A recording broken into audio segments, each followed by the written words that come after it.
Fala aí, galera, beleza? Sejam bem-vindos a mais um vídeo do nosso canal. O vídeo de hoje trocar uma ideia sobre o VRTA. VRTA, galera, que conforme a gente já tinha antecipado no vídeo passado, deu dor de cabeça, né? Pois bem, a gente vai conversar sobre isso. Nesse relatório que a gente vai ver, não fizeram uma referência sobre, né? Aconteceu até pouco tempo essa dorzinha de cabeça, então, por mais que o relatório saiu depois do fato relevante, mas não citaram nada, mas a gente pega o fato relevante aqui e atualiza vocês. A cota até que não sentiu muito não, tava lá nos 83 e tal, caiu tipo R$2, normal, né? O que aconteceu, galera? Quem lembra,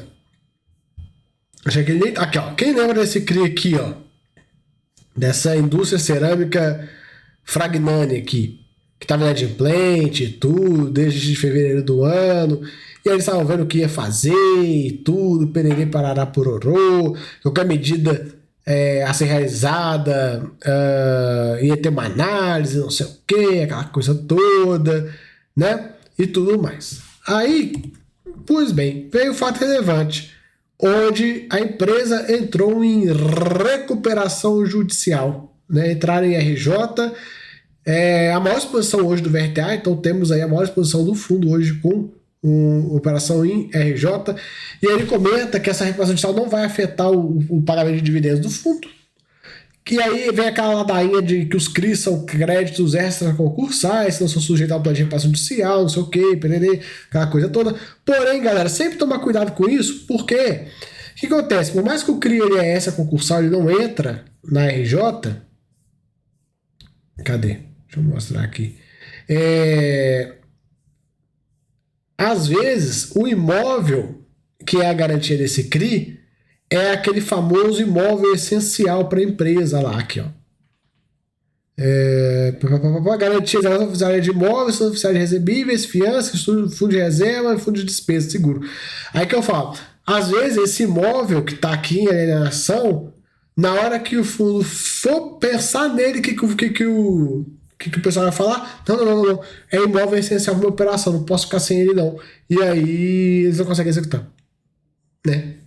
Por isso que quando você tem uma operação como essa, que você fica enrolando, nossa, os caras davam sem pagar desde fevereiro. Nós estamos indo para junho já, né? Então você fica enrolando, analisando e tal. Vamos fazer as devidas análises, não sei o que, enrola. Se você pega e vence logo essa dívida e já começa o processo de execução, beleza. Mas é quando você enrola, o que o cara faz na outra ponta? Ele entra em judicial. E aí, cara, de cara, assim, começando a conversa, ele já ganha 6 meses pra dar uma respirada.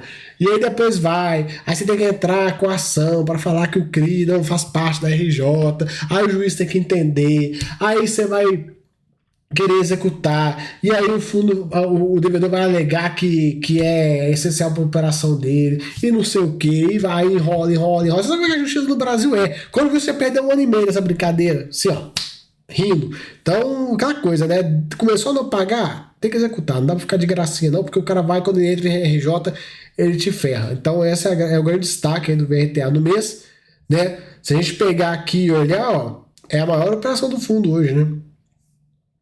Olha aqui. 4,17% do PL. É a maior operação da carteira dele. Claro que o VRTA é um fundo que tem uma pulverização muito boa, né? Nenhuma operação acima de 5%. Isso ajuda bastante. Porque se ele fosse um fundo mais concentrado, igual a grande maioria por aí, a gente vê que a maior exposição é próximo de 10%, aí teria sido uma enrabada das boas. Mas como ele tem essa diversificação, essa pulverização, isso acaba ajudando ele a conseguir passar por esse momento de forma um pouco mais tranquila, né? Então hoje, no VRTA, temos 2 dores de cabeça. O BR Distribuidora e agora esse carinha aqui, né?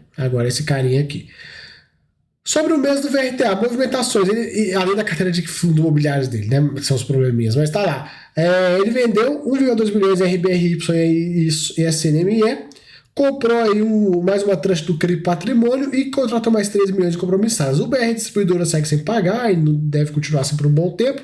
O fundo pagou 85 centavos, tem 93 centavos de reserva, muito bom. E eles já estão aí em fase final de análise de alguns ativos, né? Vamos acompanhando aí, vamos ver o que vai virar, né? Aqui, galera, Distribuição dele, 85 centavos, em linha com os últimos meses, nada de novo. O destaque fica aqui para esse mês. Olha só a receita de CRI. Mês anterior foi 11,7, nesse mês foi 17. Por quê? Correção monetária que veio mais forte por causa de fevereiro, daquela inflação mais forte, né? E aí o fundo teve uma receita muito forte, gerou 18 milhões, pagou 13. Então ele fez desse mês, ele gerou 1,18, cara. Pagou 85 centavos, fez uma gordura boa aí. E aí a reserva foi para 93 centavos por cota, com a reserva bem vultosa aí. Na parte de fundos imobiliários, segue executando prejuízos, né? Essa estratégia linda, maravilhosa de comprar outros fundos imobiliários e depois ficar executando prejuízos, né? Assim, coisa de profissional. Mas é aquela coisa que eu falo, né? Fundo de CRI tem que ter CRI. Eu já repito isso, assim, tem 4 anos que eu tô falando isso aqui, né? Pois bem. A liquidez foi praticamente um pouquinho mais baixa que nos últimos anos, mas em linha aí, próximo, né? Distribuição por devedor, a gente vê como é que está distribuído. Esse fundo, a pulverização dele, a diversificação dele é um dos carros-chefe, é o ponto forte, é um dos super trunfos aí do VRTA. Taxa média da carteira interessante, PCA mais 7,5, né? Aqui a gente passa, não tem nada relevante. Carteira dele, como eu falei, uma posição aqui já deu problema, que foi esse Fagnani aí. Vamos ficar acompanhando os próximos passos, novidades. Vamos ver como é que vai ser esse processo de execução aí dessa brincadeira, como é que o fundo vai fazer e tal. Todas essas nuances que eu falei, do cara alegar que o imóvel é essencial, aí você não consegue executar, aí é um rolo só. Na composição da carteira dele de fundos imobiliários, a gente já viu um desastre, né? É só você pegar os preços médios aqui, né? Você tá doido, né? É de chegar a assustar os valores que ele pagou, né? Tipo, mas é isso aí. Nessa estratégia de ficar comprando fundos imobiliários, como eu falei com você já inúmeras vezes, eu acho uma bela de uma fria. E é basicamente isso, galera. Para falar de VRTA nesse mês, o destaque mesmo fica depois da operação aí que deu problema. Já era algo esperado, já foi mapeado no mês anterior. Já falei com vocês, ó, isso aqui vai feder. E fedeu, né? Infelizmente aí, mas faz parte do jogo. Tem que olhar pelo lado, digamos assim, menos pior, né? Porque o lado positivo não existe, mas o menos pior, que é a questão do fundo ter uma diversificação muito boa. Isso ajuda nesses momentos a não ter um impacto tão grande assim nos dividendos, porque quando o fundo é concentrado, meu amigo, aí é uma lapada assim que dói até a alma, mas ele com esse nível de diversificação isso ajuda demais, demais. Então assim, é isso, tem para comentar de VRTA, qualquer novidade a respeito dessa operação que deu problema e de possíveis outros problemas, né, que a gente sempre sabe tá passível a novos problemas, eu volto aqui, comento com vocês e tal, a gente vai trocando ideia, mas a priori é isso aí, beleza? Se gostou já sabe, se inscreva, se gostou mais vai ser membro. Até a próxima, fui!